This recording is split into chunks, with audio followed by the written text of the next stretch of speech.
मेरा जल रहा है, आग लगी है सीने में, हुक्मरां सब व्यस्त हैं खून गरीब का पीने में।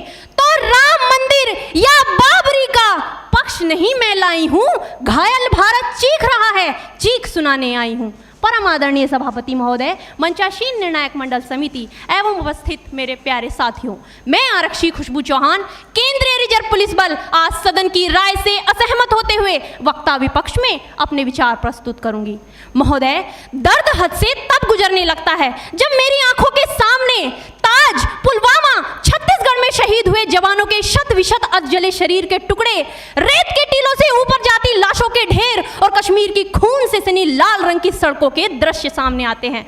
उस पर मेरे प्रतिपक्षी महोदय का कहना ये कि मानवाधिकारों की अनुपालना करते हुए देश से उग्रवाद और आतंकवाद को समाप्त किया जा सकता है।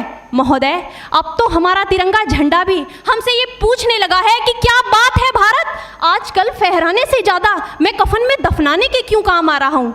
महोदय, हृदय तो उस दिन फट गया जब बूढ़ी माँ अपने बेटे के चिथड़ों को देखकर बोली कि साहब आप तो भर्ती में 1 इंच भी कम नहीं लेते, मैं आधा शरीर कैसे ले लूं।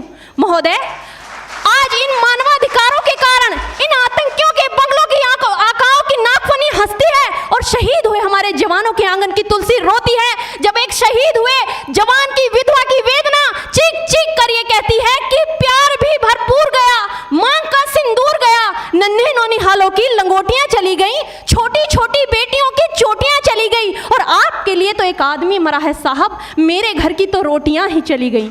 महोदय, किसी भी युद्ध को जीतने के लिए पहल करना सबसे ज्यादा आवश्यक है, क्योंकि इतिहास गवाह है कि पहल करके बड़े बड़े युद्धों के परिणाम बदल दिए गए हैं। परंतु आज मानवाधिकारों के कारण हमारे देश के जवान इस कदर बंधे हुए हैं कि अपनी ड्यूटी पर खड़े होकर भी वो आज पहल करने से डरते हैं, क्योंकि महोदय भविष्य में उन्हें कटघरे में खड़े होने का डर सता रहा होता है।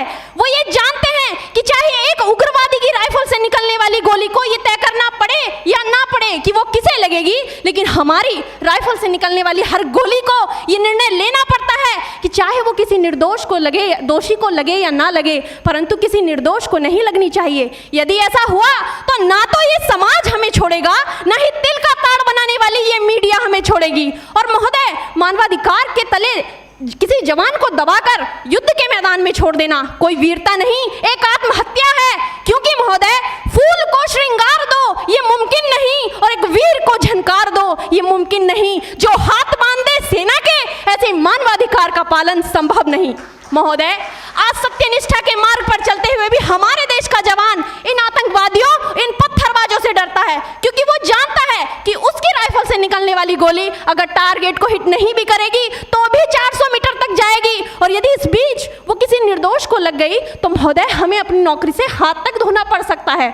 और महोदय, अपनी नौकरी को बचाने की खातिर एक जवान आज ये सोचता है कि चाहे सांप मरे या ना मरे, परंतु लाठी नहीं टूटनी चाहिए, क्योंकि आज हमारे देश के हालात कुछ ऐसे हो गए हैं कि चिरागों को हवाओं में उछाला जा रहा है, हवाओं पर भी रोब डाला जा रहा है। अरे हम ही तो बुनियाद है आंतरिक सुरक्षा की, और आज हमें ही नौकरी से निकाला जा रहा है। महोदय, जब पुलवामा में 44 जवान शहीद हुए, छत्तीसगढ़ में 76 जवान शहीद हुए, तो कोई भी मानवाधिकार की दुहाई देने वाला हमारे पक्ष में आकर खड़ा नहीं हुआ।